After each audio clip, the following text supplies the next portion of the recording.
qué es privilegio especial y qué es privilegio general, que les expliques un poquito la diferencia entre privilegio especial y privilegio especial. Lo vimos el otro día, entonces el privilegio especial es que recae sobre un bien determinado, que es específico, un inmueble, derecho a la hipoteca, un bien registrable, una prenda, pues una mercadería, un warrant. Eso que tiene, es decir, hay un bien que va a responder específicamente sobre ese privilegio. Y se agota. El resto, si no me alcanza a cubrir, pasa a ser quirografía. Un saldo insoluto, una vez que ejecute eso, es quirografía. El privilegio general, como lo dice la palabra, está por abajo del especial, es un privilegio sobre la generalidad del sobre todo el patrimonio concursado, y está por encima del común. Es decir, si yo no tengo privilegio especial, en los que primero van a cobrar, por ejemplo, son los organismos públicos sobre el capital de sus créditos. Y después, comerciales, entidades financieras que no tengan privilegio. General sobre todo el patrimonio del concursado. ¿Está establecidas cuáles son? Sí. Ese artículo específicamente es bastante rígido los privilegios de la ley concursal, que en general modifican y prevalecen sobre todos los privilegios que disponen el resto de las regulaciones. Generalmente todas las regulaciones se determinan privilegios, sobre todo la parte fiscal, la parte laboral. La que rige es la estipulada específicamente por el régimen concursal. Impuestos, perdón, por lo general los que tienen privilegio general, por lo general, ¿sí? Lo vamos a ver después específicamente la semana que vamos a ver quiebra, la última semana. ¿Por qué? Porque ahí es la realización de los bienes y ahí es a quién se le paga primero, y ahí juegan mucho los privilegios. Acá, más que nada, juegan en el tema de la propuesta, pero no en cuanto a quién se le paga primero. Por lo general, los créditos que tienen privilegio general son los laborales y los impositivos. Los impositivos con respecto al capital. Dijimos que los impositivos con respecto a las multas, intereses y restantes accesorios van a quirografar. ¿Sí? Son quirografables. Entonces, válidamente yo voy a tener una categoría, si hago puedo tener el mismo acreedor, que va a estar en ambas categorías. Sí categoricé para privilegiar. ¿Está? ¿Alguna pregunta hasta acá? No. Bien, en este caso concreto vemos que hay una categorización indebida, digamos, por el tema de dividir los acreedores quirografarios comerciales en usuaria o en gracias. Un poco este es el argumento, no solamente, digamos, por la conexidad, sino porque claramente, voy a hacer algo muy, como dijo Gabriel,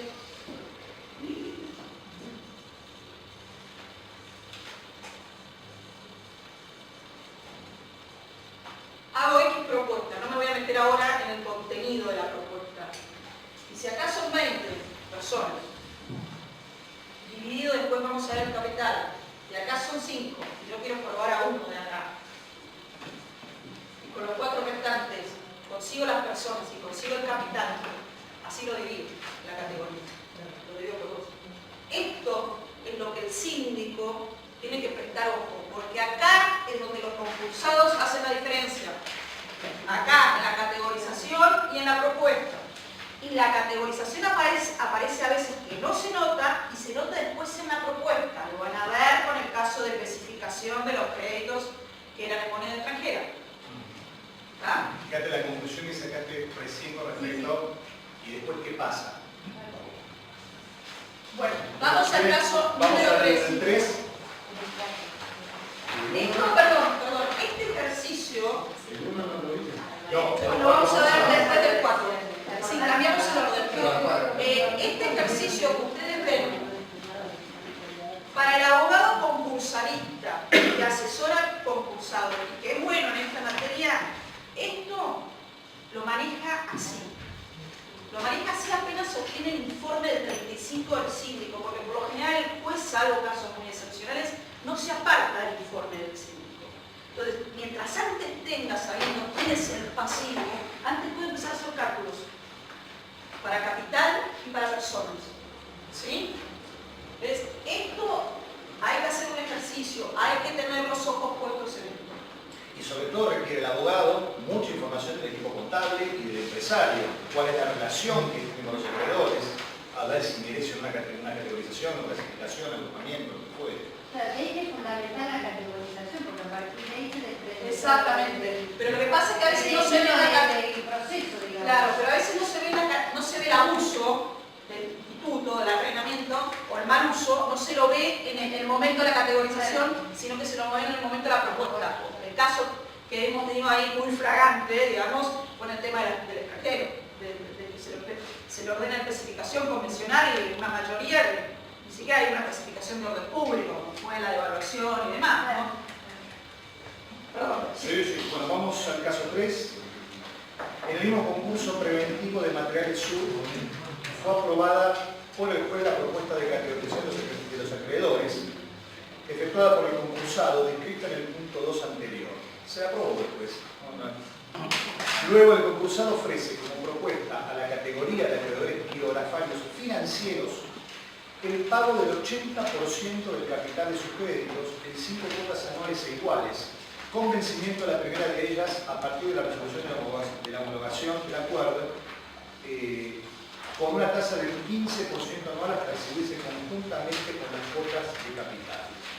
Asimismo, como parte de la propuesta, los acreedores deben prestar conformidad con la especificación de todos los créditos en moneda extranjera al tipo de cambio oficial sin aplicación precial. Dicha categoría solo se encuentra integrada por entidades financieras que tienen pactados sus créditos en pesos, y las entidades que tienen pactados sus créditos en moneda extranjera aún no tienen reconocidos sus créditos por hallarse pendientes de recursos de revisión y verificación tardía.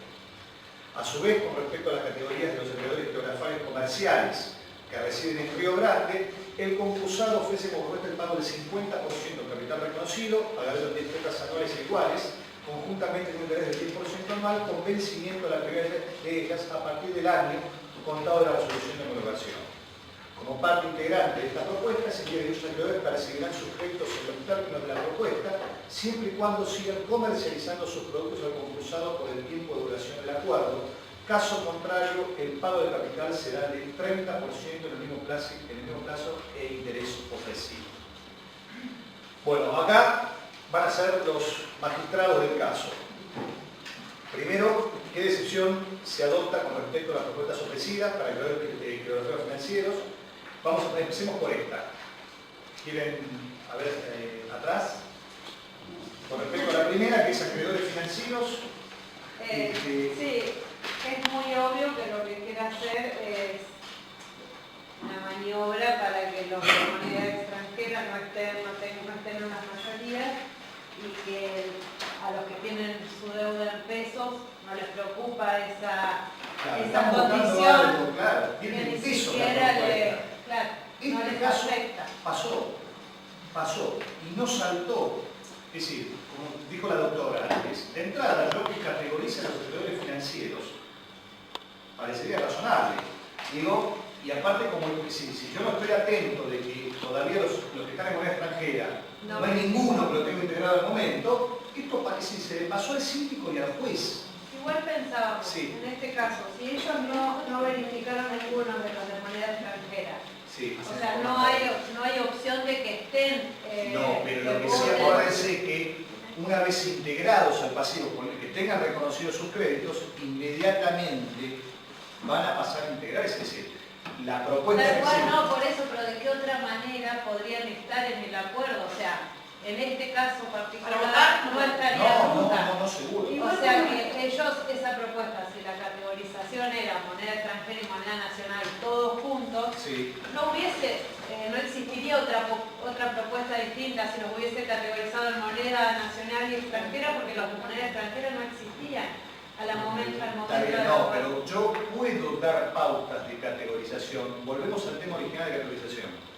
Yo no tengo acreedores quirografarios laborales, pero sería conveniente y de buena diligencia hacer la categoría.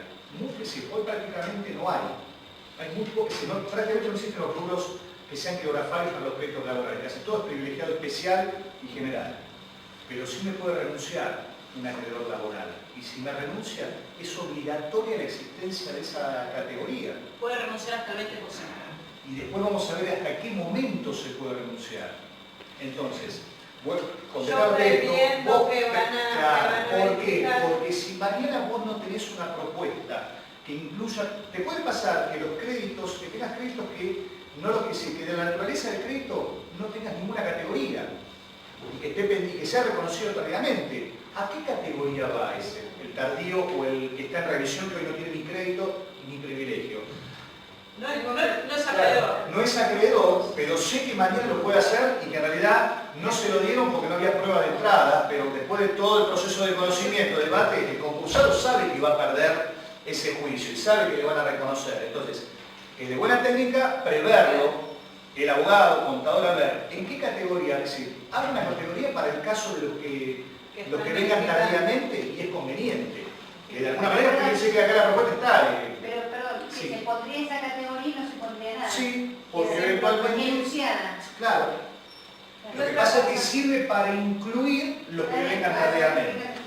Quizás si al momento de que el juez se tiene que expedir con la propuesta, no hay cero, no hay nada que resolver, vamos a lograr todo. Pero sí puede pasar que, ojo, si no tiene, no puede haber nadie, pero el problema está con los acreedores y la laborales. Sería bueno si yo sé de qué se tratan los tardíos y los fundamentos, el juez lo va a tener por aprobado, aunque en ese momento no haya ninguna impedición. ¿Y ahí en qué fundas, o sea, no lo admitirías? O sea, entonces el juez debería observar. ¿Qué pasó en este caso? En este caso pasó, primero yo le puse muy fuerte el tema de la diferencia entre pesos y moneda extranjera. En principio, no hay inconveniente, le explico, mire, hay acreedores que todavía están con revisión total y bueno, ya lo estoy previendo. El hecho de poner como parte integral de la propuesta que van a aceptar la especificación, quizás con un poquito mayor detenimiento, quizás hubiera, tanto el cine como el pueblo hubieran adaptado. Claro, se homologó la propuesta y un acreedor en moneda extranjera, ya vencido el plazo para impugnar la existencia del acuerdo homologado, pidió la nulidad directamente del acuerdo y el juez termina resolviendo que la categorización fue absolutamente discriminatoria. Es decir, le hace lugar, es decir, vencido los plazos, pero por exposición dice, expidiéndose sobre la categorización, que fue evidente que tienen que estar votando acreedores que no les importa que sea la especificación, que no les afecta la naturaleza de su crédito. Sí, por allá hay una pregunta. Sí, yo tenía la duda en cuanto a que si en los incidentes no se resolvía, ¿cuál era la deuda en pesos? Ya no estaba especificado ese importe. Acordate que, perdóname, lo que pasa es que nosotros venimos del proceso de especificación del 2000, claro. Perdón. Acordate que la especificación no es algo convencional, fue de orden público, una norma administrativa de deudas o créditos en moneda extranjera. Si vos haces un nuevo contrato en moneda extranjera, rige la moneda extranjera. Ahora, esto es lo que estaba pasando. Claro. Rige la deuda en moneda extranjera. Y sigue siendo en moneda extranjera y se lo verifica por moneda extranjera. Lo que acá querían hacer, claramente, era pagarlo especificado. Especificado, es decir. 1 más 1, 1 más 0. Claro, lo que fue. Pero no es que se especifica... Era convencional. No. Para modificar el acuerdo, en principio, el efecto bilateral de los contratos es para modificar un acuerdo por 1200 del Código Civil, se necesitan más partes. Acá, como estamos dentro del régimen procesal concursal, necesita la mayoría, mayoría de créditos extranjeros, con moneda extranjera. ¿Sí? ¿Cuál puede ser el contenido de la propuesta? Sí. Respecto a lo que mencionaron recién, en la práctica, sería el tipo de cambio, por ejemplo, si yo hago, no sé, una cuota anual a 5 años en moneda extranjera, ¿sería el tipo de cambio al momento del pago? Lo tenés que poner en la propuesta. Pero convencionalmente que... Bueno, ahora, ¿cuál es el contenido de la Claro, la propuesta? propuesta es, normalmente la ley puede dar algunas pautas, pero en realidad hay libre contenido. Lo normal dice quitas, esperas, capitalización de los acreedores, y los acreedores pueden formar parte del capital social, ser accionistas o socios autopartistas. Pero en definitiva, la ley lo que dispone es libertad de contenido con respecto a las propuestas. Después vamos a ver cuáles, si, más allá de esta libertad de contenido, si el juez debe o puede discutir o no, homologar una propuesta, que va a depender de muchas cosas. Vemos el segundo punto de este caso, que era la propuesta para los acreedores hidrografarios. Sí. Ofrece el 50%, 10 cuotas anuales, conjuntamente entre él, con vencimiento a partir del año contado de la resolución de homologación. Como parte integrante, sería que los acreedores van a percibir eso, el 50%, si siguen suministrando materia prima al concursado. Si no, se los baja al 30%. Por ahí un condicionamiento. Claro, esto es muy claro y pasa muchísimo, muchísimo. Es decir, la ley lo que sigue es que la propuesta no puede depender de voluntad o potestad del deudor. Es decir, tiene que, en principio tiene que ser igual para todos los acreedores de la misma categoría y no depender de esa potestad. Acá da la sensación que claramente está imponiendo, es decir, es una condición que está imponiendo su voluntad en la parte operativa de la propuesta. Esto pasa, porque normalmente si esto con esto quiere garantizarse quizás con un acreedor determinado, bueno, te pago más, pero eso no, es decir, volvemos al tema de las mayorías, cómo se conforman. Quizás yo tengo acreedores que si no me proveen, que tengo la mayoría que ya me lo aceptaron, y quizás lo que estoy haciendo, nadie me va a robar esto, pero sí la voy a imponer porque tengo la mayoría. Entonces yo de esta manera, con mi potestad, le estoy bajando a aquellos acreedores que no me ayudan, que no quieren ayudarme a seguir suministrando materia prima. Esto en principio no se puede hacer. En principio, el síndico, ¿qué es lo que tiene que hacer si nota esto? Cuando se le corre el traslado. Normalmente, claro, el tema es así, normalmente el síndico se expide con el informe general, pero si no me acuerdo el inciso 8 o el 9. Tiene que dar opinión de la categorización. A veces pasa que por los plazos del concurso, muchas veces, al momento del informe general todavía el concursado no haya presentado la categorización. Entonces pasa que si va a categorizar, porque tiene intención de presentar propuestas diferenciadas en la lotería, presenta un escrito y de ahí le dan traslado al síndico. Vuelvo al insisto, el síndico capaz que no tiene elementos en ese momento para considerarlo. Simplemente lo que se advierte en la práctica que el síndico dice, no tengo que decir, no se contemplan elementos de que sean arbitrarios y razonables en cuanto a la categorización realizada por el deudor.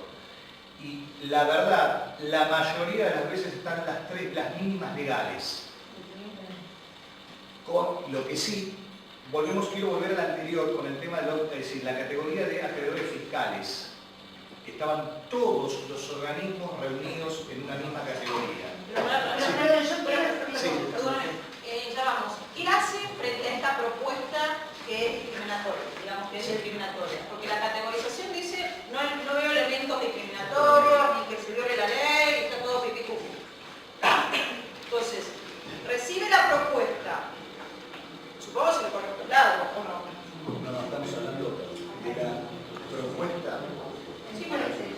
Por eso. Bueno. Acá está bien, pero... Sí, pues, discúlpeme, sí. El tema con la propuesta el tema es el siguiente. Una cosa de la categoría que sí tiene que ver con la propuesta, hay jueces que corren y jueces que no. Porque en principio es una facultad, es una cuestión privada, negociación discrecional. Pero de buena técnica también sería bueno escucharlo al síndico con respecto a esto. Y muchas veces... ¿Por qué? Porque ya el juez, después vamos a ver, que el juez puede no aprobar propuestas en toda la ley abusiva, pero va a contar con más elementos, quizás que no surgen de entrada, pero que sigue el síndico con todas estas facultades. Para fundamentar su decisión. Totalmente. No, yo lo que quería aclarar es esto, que en este caso son dos condiciones de esta propuesta. Primero es discriminatorio porque solamente se la da para Río Grande, que ahí volvemos al punto anterior que hizo esa disquisición por jurisdicción. Y en segundo lugar es que aparte de ser para Río Grande exclusivamente, está el tema de ¿Qué potestativo? condicionamiento. Claro. No, pero igualmente acá no sabemos acá, porque después más adelante supe que se le hizo también a los de Ushuaia. Te digo, le hizo para Río Grande porque te preparan. Terminan dando tratamientos diferentes a Pero eso, ojo con eso, insisto, no, esto es muy importante. No, justamente esto es importante, chicos. La categorización es para dar propuestas distintas. Por eso algunos pensaban que se vulneraba la paz condito y la igualdad de tratamiento. Pero justamente lo que hace la categorización es, pues yo voy a tratar diferente a este grupo de acreedores con respecto a otro. Esta es la ley dice que las mayorías que estás en las 2/3 partes. en cada categoría. Por eso insisto con el tema del síndico, cuando se presenta la función del síndico, cuando presenta la categoría de dar su opinión, y la estrategia también del empresario o del abogado y del equipo técnico para, a ver, categorizamos y de qué forma. Porque puede definir la suerte de la empresa. Vos querías volver a un tema de... No, fiscal. esto no está puesto acá, pero en acreedores fiscales se englobó absolutamente, sean nacionales, provinciales o municipales. Ojo con esto. ¿Por qué? Porque los regímenes de regularización de las deudas son distintas. Entonces, ¿cómo hago yo para tener mayoría si los englobo a todos? No está, si no lo cuestionamos, no lo preguntamos, pero tengan en cuenta eso. Lo ideal es normal que se categorice y clasifique nueva categoría, que sea una incluida, aunque sea un solo acreedor, se puede hacer, porque tiene este estatuto especial. AFIP, acreedor fiscal AFIP, acreedor rentas, tierra del fuego, acreedor municipio, de lo que fuera. O aunque sea una categoría, sí lo puedo clasificar. Claro, lo que pasa es que el bolsillo ya tiene su marco de acción acotado a la normativa que... Exactamente. Y es uno de los puntos que vamos a ver. Ellos no van a poder negociar, el margen de negociación es cero. Bueno, ahora vamos a ver. ¿Habría alguna imposibilidad de que fuera al revés? Es decir, si a mí me interesa lograr un contrato de suministro con determinados proveedores, firmar un contrato de suministro y condicionar ese contrato de suministro a que se vote positivamente la propuesta, sacarlo del marco del acuerdo, pero ponerle un condicional a que se apruebe. Eso está fuera, en principio no está como condición de la propuesta. Bien. Esto es parte de la negociación, no estaría prohibido. Y lo que pasa en la realidad es que cuando yo tengo que ir a negociar, o el equipo de la empresa tiene que ir a negociar, con los acreedores que integran cada categoría, es decir, normalmente una cosa es lo que dice la propuesta y otra cosa lo que pasa en la realidad en cada negociación. Hay a veces que directamente negocio la propuesta que presenté y no conseguir esa conformidad. Y a veces el acreedor, que ya se siente que lo vulneré, que tuvo que sacrificar, que perdió la expectativa de cobro de su crédito, me pide lo que se dice dar una prueba. Entonces se piden adelantos. Algo les comenté a algunos, a veces se paga deuda que no se podría preconcursar mediante la sobrefacturación, es decir, cobrarme un poquito más, donde parte, yo te doy conformidad con esta propuesta, pero me estoy cobrando el 100%, me voy a terminar cobrando el 100%, y no lo que estoy prestando conformidad. Con nuevos suministros post-concursales. Sigo siendo proveedor en este caso, el acreedor. Y comercialmente no se puede. El proveedor, si es un acreedor verificado quirografario, cobramos 100 pesos, por decir un monto, y sigue siendo proveedor del concursado. Entonces, lo que hace es acuerda con el concursado la nueva provisión, te la sobrefactura un 10%.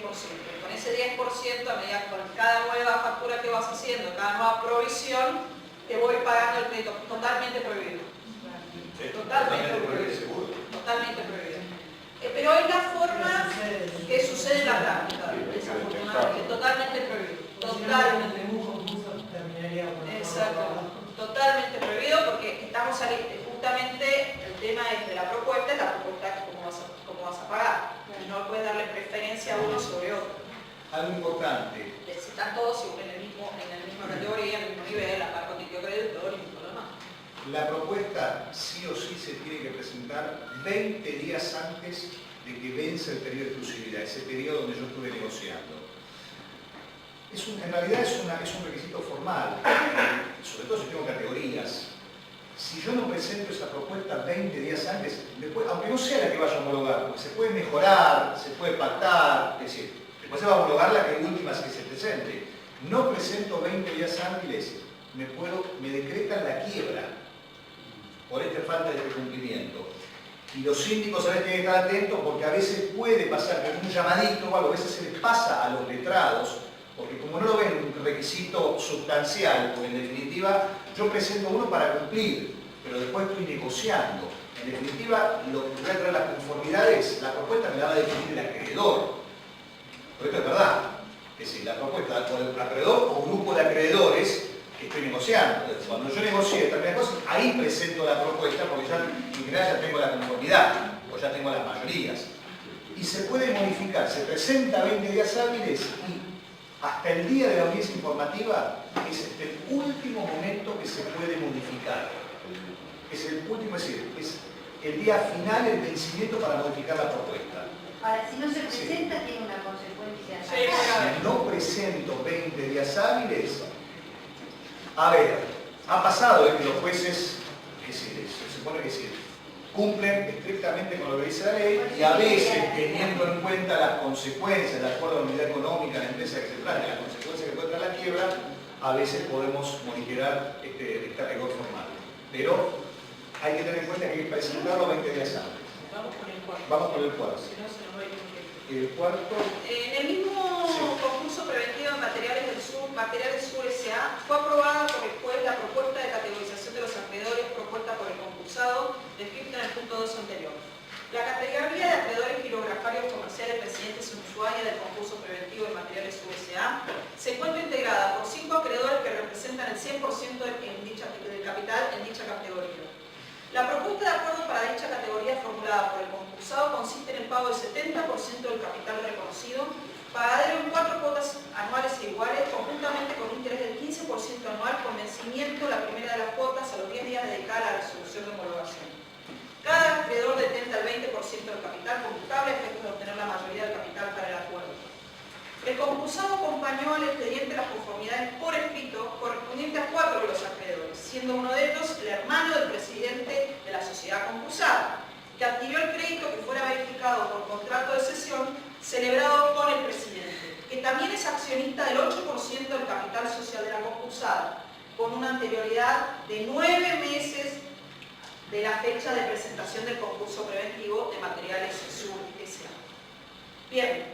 Ustedes han sido designados de este concurso síndicos de este concurso preventivo, se les corre traslado de esta presentación, en la cual el concursado manifiesta haber tenido estas mayorías.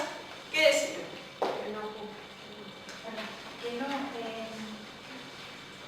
Que por el artículo 45, inciso C, era... no lo cumple.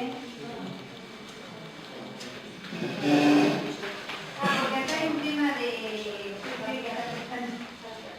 Claro, el artículo dice que excluye del cómputo al cómputo de los parientes del deudor dentro del 4 grado por responsabilidad, segundo por actividad y el sucesorio dentro del primer año llega la presentación.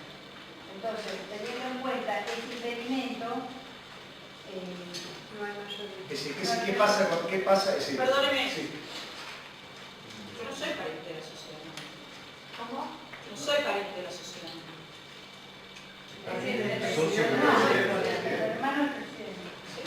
¿Y quién es el concursado?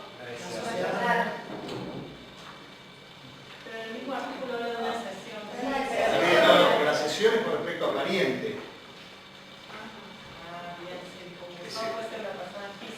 Sí, pero después dice tratándose de sociedad no se computa. Me parece que el fundamento no venía por ahí. Ahí está, no era por pariente. A ver, ¿qué Era pasa? porque también, sí. ¿Qué dice? Ahí está. Tratándose de sociedades no se computan los socios, administradores y acreedores que se encuentren respecto de ellos. En la situación del párrafo anterior, la prohibición no se aplica a los acreedores que sean accionistas de la concursada, salvo que se trate de controlantes de la misma. Bueno, Perdón, yo la pedí. sí. Nos vemos la semana que viene. Nos vemos la semana que viene. No, por favor. Pero, vuelvo a repetirle. Perdón, me tomaron de sorpresa por eso yo no. No. El caso está hecho a propósito así porque es lo que pasa. ¿Por qué? Porque estamos buscando los agujeros del... Porque buscamos... Se nota que soy abogada de la concursada, ¿no? Estamos buscando los agujeros de la ley. Bien, yo no soy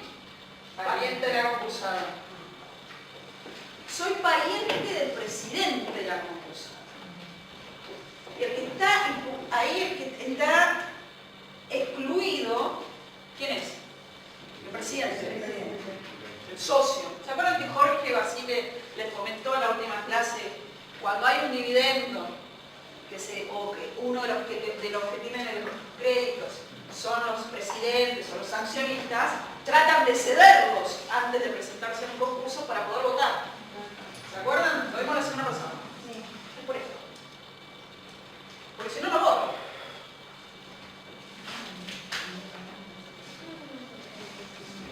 Otra cosa es cuándo se produce la sesión. Yo soy tercero sesionario. Acá el tema, ¿qué hacemos por eso? ¿Qué hacemos? Yo voto. ¿Por qué voy a impugnar mi voto? ¿Por qué? ¿Por qué lo voy a impugnar?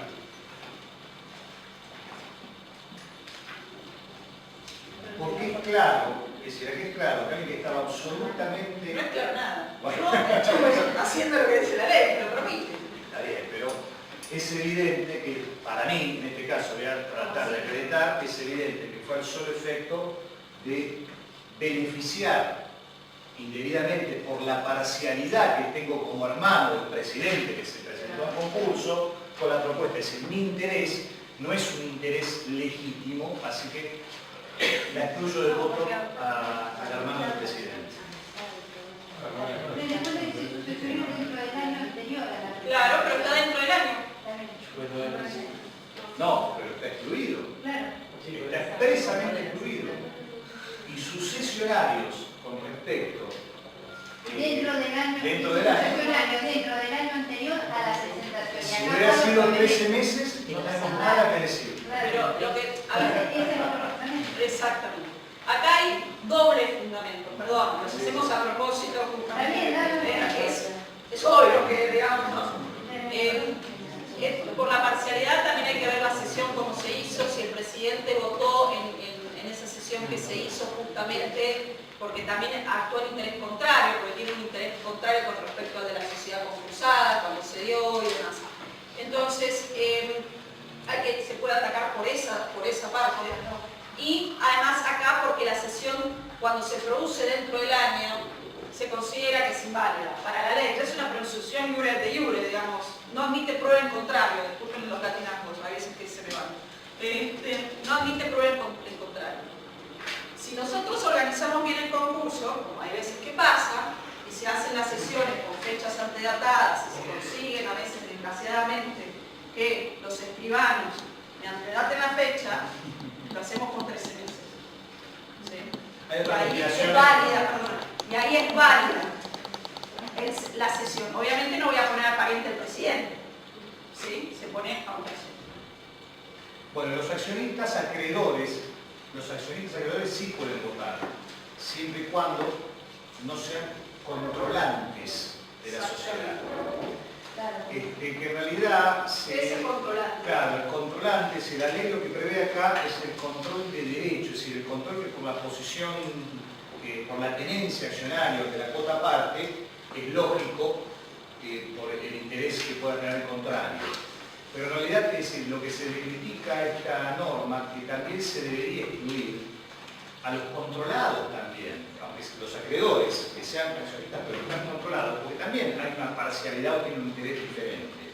Pero en principio la ley permite, sí, solamente excluye al acreedor controlante por una cuestión, después hay que definir qué se entiende por controlante. Porque una cosa es el control porque tener la participación del capital social necesario. Pero yo puedo ser acreedor, controlante, accionista con un 10%, pero por el especial vínculo que tengo con la sociedad, quizás manejo toda la sociedad. Entonces, no está definido acá.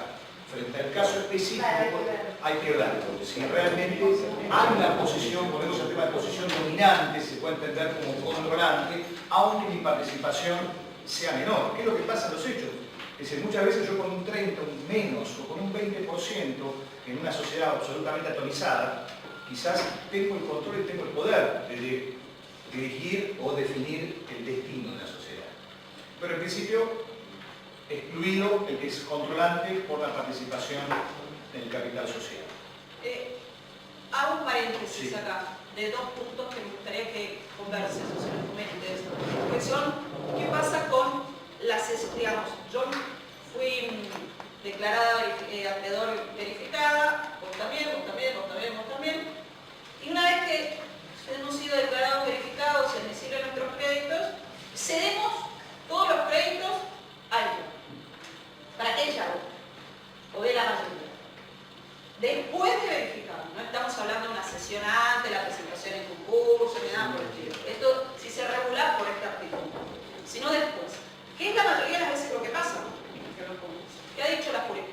El tema es el siguiente, ustedes se van a encontrar como síndicos cuando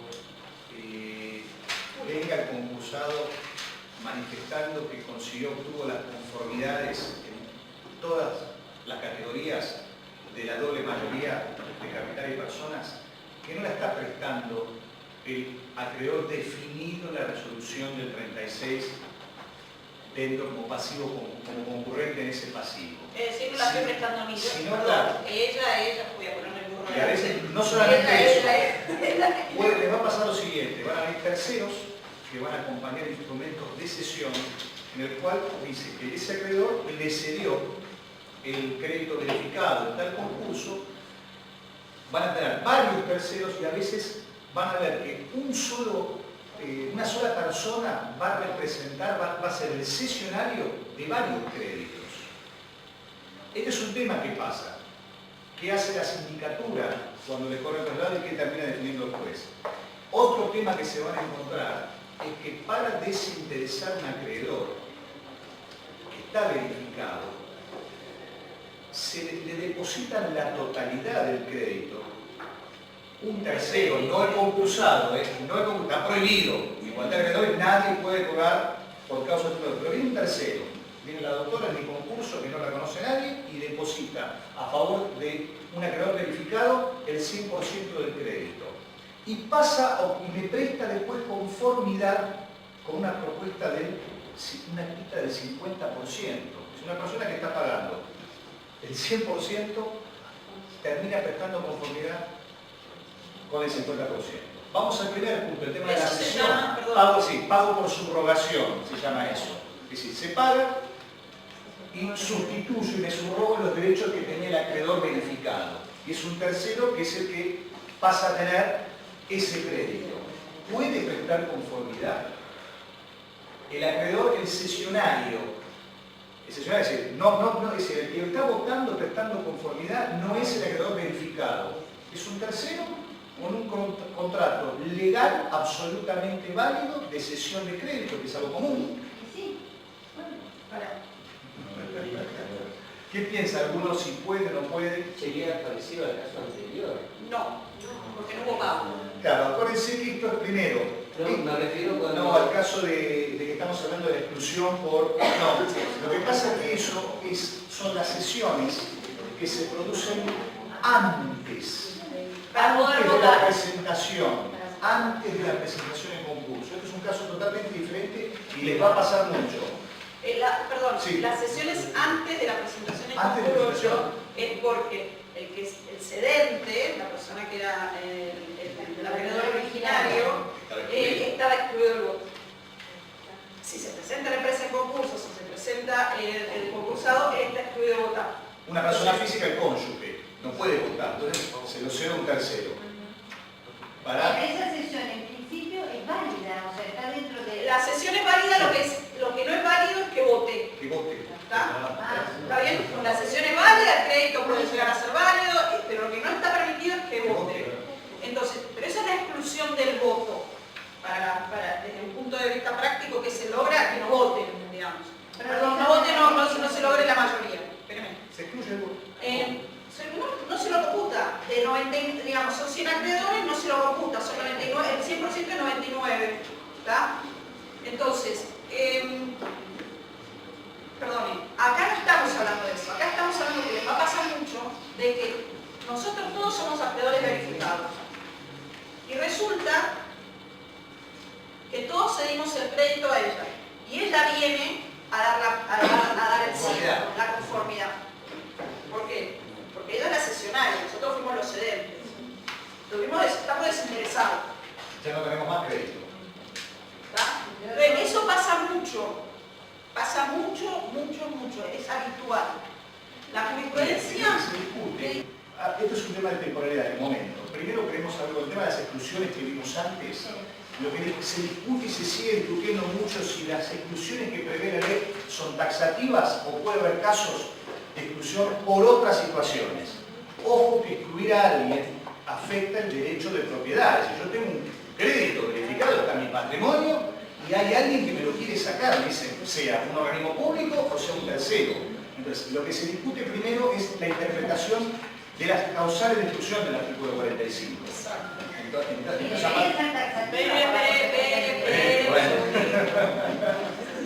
Levantemos la mano. sigamos con el caso. En principio, vos decís que no por un tema de que sí, No, te no gustaría podría, excluirla, pero claro. no lo hizo oportunamente. Claro, tal cual. Pero para vos se lo podría Podría. excluir a la FIP. Podría ser. ¿Alguien tiene alguna...? Si la categorización hubiera... Pero esa categorización. Perdón, sí. La categorización hubiera incluido acreedores impositivos, no tendría problema. Sí, pero No lo hizo, no no lo hizo. Dentro de este caso, Para vos directamente no. Sí. No, discutíamos eso, porque como es el interés concursado, digamos, ayer veíamos que si un acreedor se olvidaba de presentar, bueno, Sí. con justicia, pero ahora como es el interés concursado, quizás haya una salida. Pero en principio, como dijiste vos, todo el razonamiento fue, el juez fijó definitivamente las categorías. Yo tengo que conseguir mayoría en cada una de esas categorías. Yo no puse un quilografario y metí la FIP por los intereses y los accesorios, la metí adentro. Para vos Sí. no corresponde la exclusión. Está bien, señor. bueno, Perfecto. por acá. ¿Alguien tiene una opinión diferente? Sí, vos querías decir algo, pero No, no yo digo, definitivamente no se podría excluir, en realidad ya está integrando y afecta el derecho de la propiedad y todo. Lo que pasa es que nosotros decíamos, bueno, armar una categoría nueva dentro de kilografarios, diciendo, bueno, kilografarios, pero no está previsto normativamente, pero bueno, como una opción, solicitar esta posibilidad. Sí. Muy bien. Bien.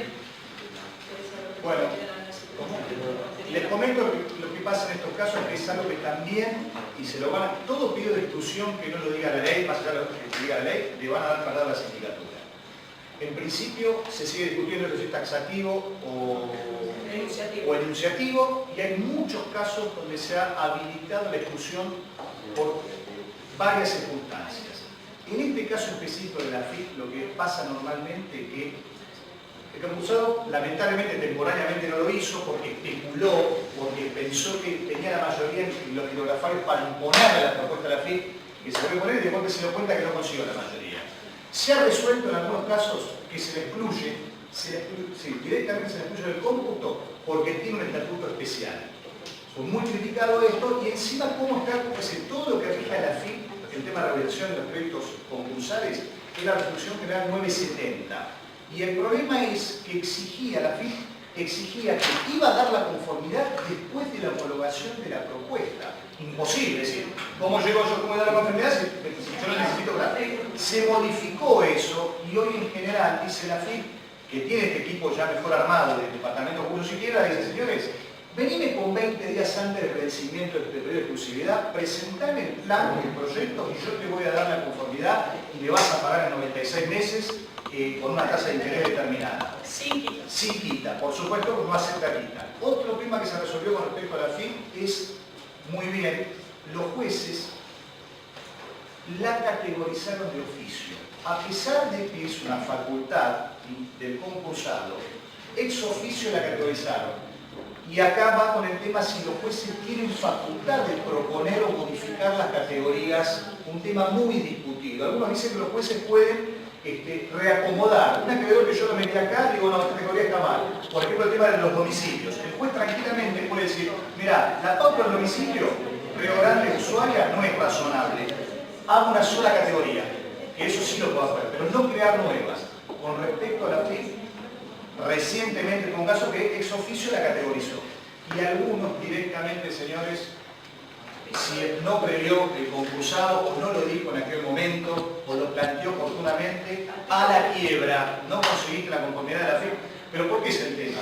Porque yo normalmente propongo quitas o esperas más largas o con interés determinado. Como la FIP no se puede negociar, a esa categoría para tener la mayoría le tengo que hacer la misma propuesta que la FIP. Que quizás no me queda otra. Para irme a la quiebra, le digo, bueno, a todo el mundo esta categoría, esto, le voy a tener que hacer el 100% el pago y no 15 meses. Ojo que es una salida.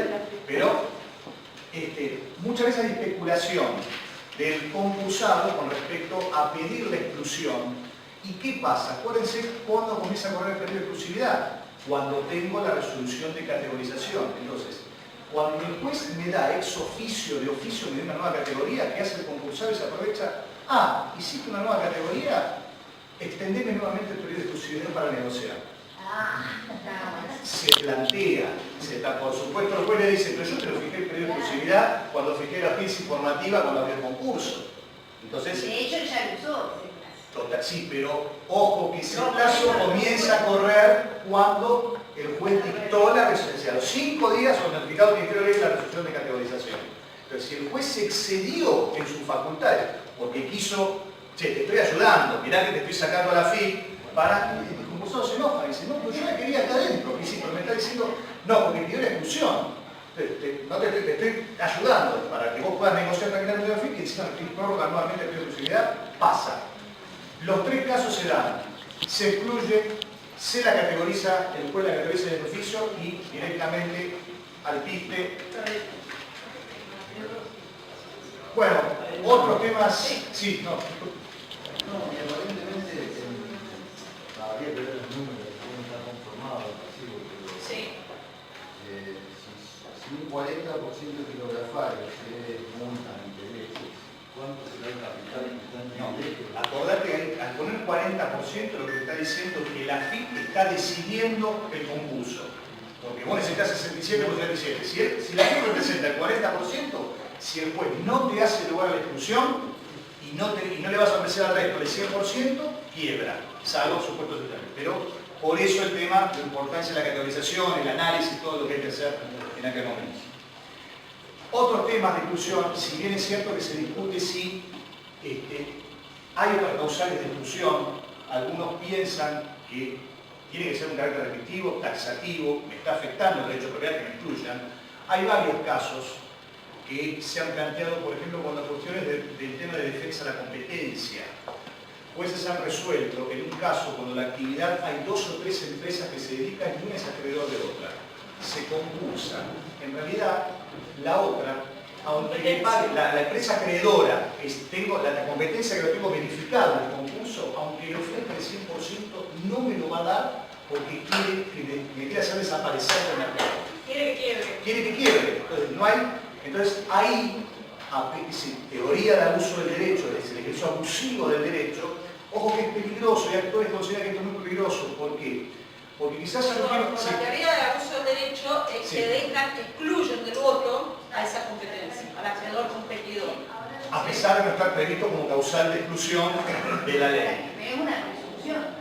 No, primero es en qué momento, porque se arma todo un incidente de exclusión, se hace el cuestionamiento, se forma el incidente y se estudia el mercado. Es así. Lo que pasa es que fíjense, póngale que sea así, que realmente hay un competidor, acreedor, que decide sobre la suerte del concurso, me dice, señores, me quieren excluir, me quieren sacar mi derecho de propiedad con respecto a este crédito. ¿Qué pasa? Por este lado también, al excluirme, se está dando quizás chance a una empresa que siga, que es económicamente inviable. No hay que olvidar que la empresa está en situación de pago, por eso transitó el concurso, y quizás, por supuestamente un bien mayor, que es, quiero que se mantenga la competencia, en realidad lo que estoy haciendo es dándole chance a alguien que es inviable por otros parámetros. Este argumento que le digo es el sector de la doctrina que dice que tiene que ser restrictivo, las causas, no importa que sea un competidor. Yo tengo un caso que no se llegó a resolver por una cuestión de política, y esto es objetivo.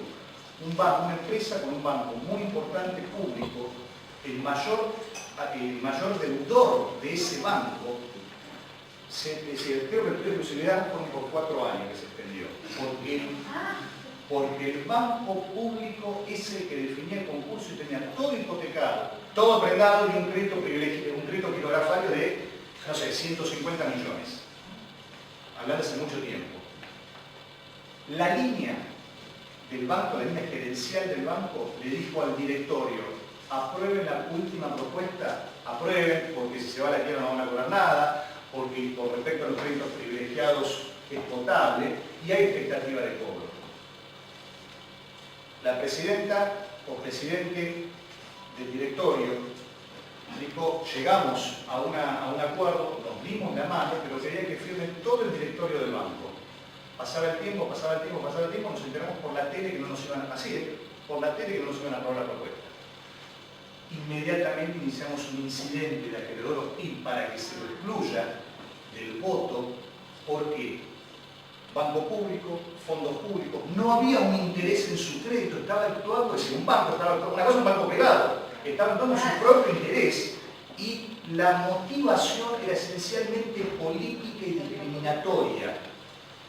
El día de la audiencia informativa estábamos con toda la sindicatura de parte de la concursada, que si la sindicatura estaba asesorada por el doctor Julio César Rivera, uno de los corredactores y coautores de la ley 24.522, le preguntamos, vino el abogado del banco, le preguntamos, bueno, ¿cuál es la propuesta? Es decir, ¿qué van a hacer con esta propuesta? No tengo instrucciones.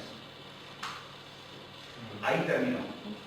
Así fue, literal, ¿eh? Entonces, y me acuerdo que uno pone una cámara, esto tramitaba en un juzgado donde es una cámara de tres jueces, y uno le pregunta, pero es el acreedor, es el deudor más importante que tiene el banco. Ah, sí, no me dijeron nada. Eso querés matar. Terminó en qué hizo el banco contra este incidente de exclusión, que lamentablemente no se llegó a resolver. El banco interpuso todos los recursos posibles para que vaya lento, que no avance. ¿Cómo terminó la empresa? En quiebra. Y 1.500 personas afuera. Se formó un poco de cooperativa, vino un grupo inversor extranjero que la compró y 700, 800 volvieron a retomar su trabajo.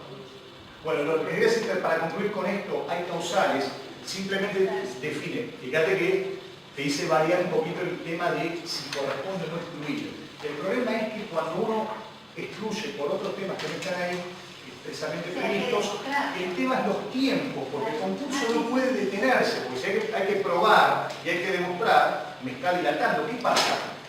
Yo llevo a la conformidad, se tiene que suspender la sesión de existencia del acuerdo, de homologación y de lo que fuere, porque yo igual tengo que seguir acompañando, y yo tengo las mayorías de acuerdo, si me lo computan o no me lo computan ese acreedor que se funcionó. Pero puede haber razones para fundar la exclusión en otros casos. Bueno, nos queda el tema de prescripción, pero lo vamos a ver dentro de 15 días, porque ya es la hora, quiero ser puntual, sobre todo el sábado. Bueno,